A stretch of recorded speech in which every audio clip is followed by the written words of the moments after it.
It's time for us to now move on to the final part of Sports Tonight this Friday. Tunde Ogunshiku has joined me now. And Tunde, a lot of chess. Last week we talked about a lot of chess during the week. Yeah.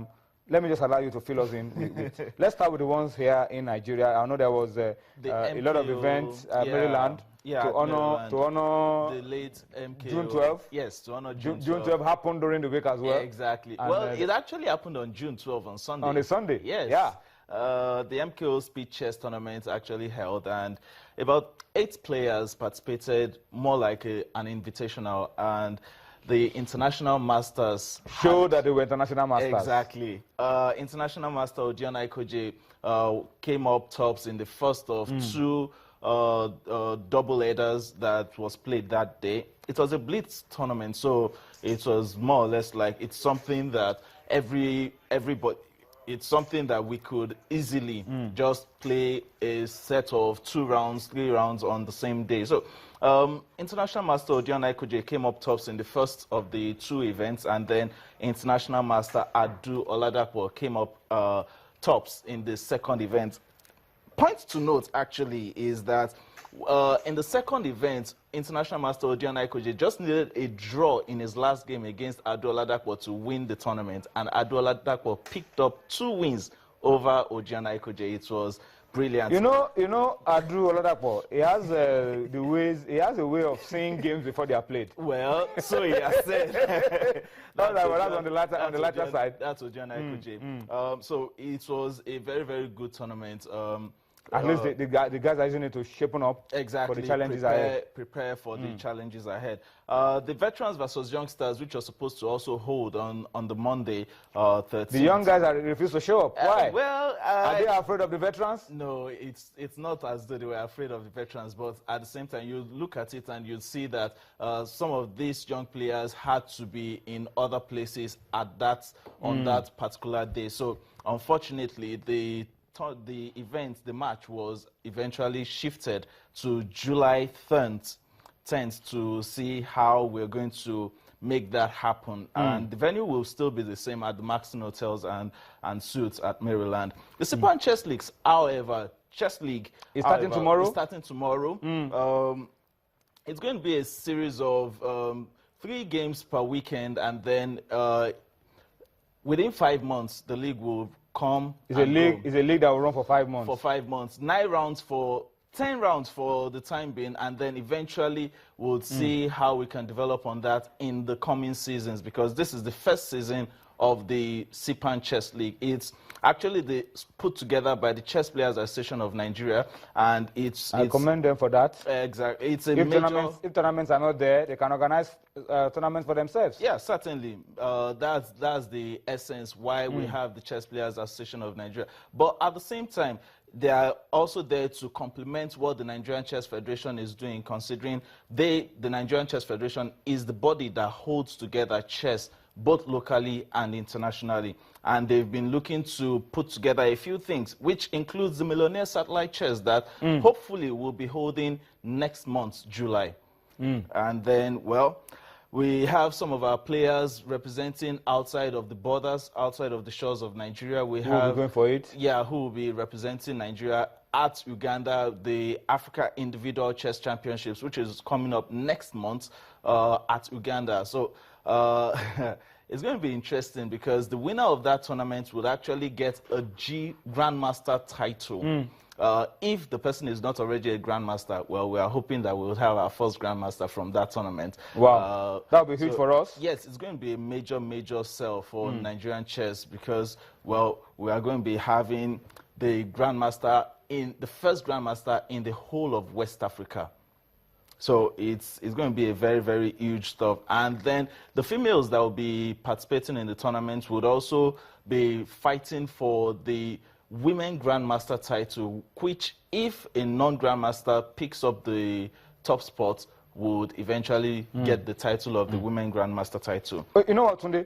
one of the events of last week, because I was following you on Twitter as you were exclaiming, I could see that you were exclaiming and you were excited, was the event in France. Yes, Paris. Where Magnus Carlsen was defeated. Yeah. It was mixed fortune for him. He won Rapid and Bliss. Against the winner. Against Nakamura. Exactly. And then he lost. And then he lost and the then title. They lost the title to Nakamura. Interesting twist of fortune. Of fate. Well, yeah, it was very, very interesting. That's Magnus Carlsen, Anish Giri. It was very interesting, actually, to see, because Magnus Carlsen faltered in a few of the matches that was played, most especially against some of the top players that were there. And these are top guys, I mean. Yes, is that the way to identify the top guys? Yes, that's the way to identify those that are participating in the Paris chess tournament, in the Grand Chess Tour in Paris. Old and young. Yes, everybody merged together. Top players all over the world. Vishwanathan Anand actually joins the scene in Leuven, which started today. Hikaru Nakamura, who won the Paris tournament, is now last position in Leuven right now. And Vishwanathan Anand, who did not participate in the tournament, is now leading the charts. Magnus Carlsen, by the way, was in the top 3 as round 3, and then in 2 games, it fell to the bottom 3. And it's actually interesting. That's Garry Kasparov actually also participating in the chess at this level is of the highest quality. Yes, obviously. There's nothing like playing chess at this level. They have room for the little ones as well. Yes, they have room for virtually everybody. The little ones, the young ones, the youths, the adults, everybody. So it's actually something that we hope to see. At the same time, Russia versus China. Yes. Russia may be having difficult times with IOC, and they may be doing badly at the Euro 2016, but they are not to be taken for granted in chess. Yeah, they are still playing very well in chess.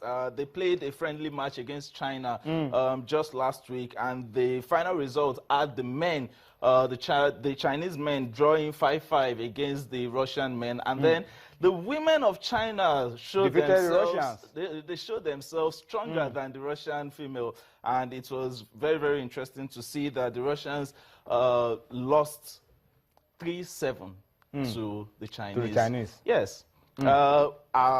Just to mention a few of the teams that are participating in the chess league, the Chess Players Association of Nigeria Chess League, we have the Team Sachs, the Delta Creed, Pedachess, Chess Sensation, the Magic Magnus, Evergreens, which are the veterans, and at the same time, there's a particular team that call themselves Facility Control. Facility Control. Look at those names.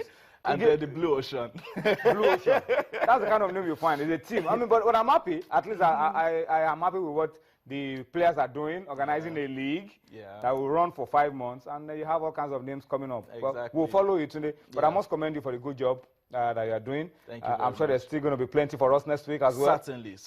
A whole lot. Yeah, so thank you so much for that, Tunde. Time for us to wrap up the show, but let's just quickly go to France, find out exactly what is happening in France. Euro 2016, 3 games today. The first 2 decided long ago, but the final game, the Spaniards were running away 3-0 the last time we checked. We don't know if that game stayed that way or more goals were scored. All right, so it's still 3-0. Italy winning their second game, 1-0 over Sweden, late goal in that one.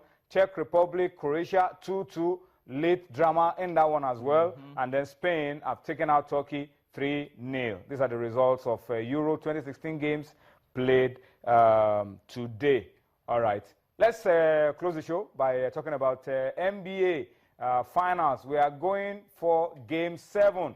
And that's because early this morning, Game 6 held, and LeBron James, lived through to type and inspired the Cleveland Cavaliers into an amazing victory over Golden State Warriors. All right, that's how we wrap it up on Sports Tonight this week. Tunde, thank you for your time. We'll see you again next week. Always good to be here. Thank you to you for watching. We'll see you again next week, and enjoy the weekend. Bye-bye now.